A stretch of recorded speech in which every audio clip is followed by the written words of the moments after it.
რა არის ეკლესია?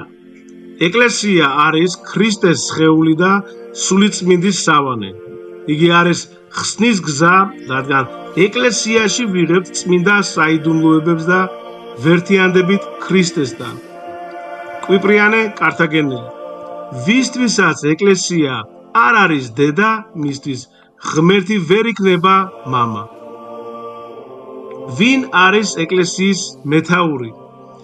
ეკლესიის ერთადერთი თავი და მეთაური არის ქრისტე. ბიბლიაში წერია ეფესელთა 1:22.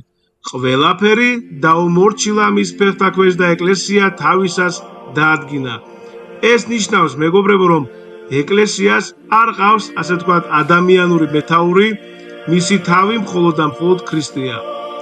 რა არის ეპისკოპოსობა?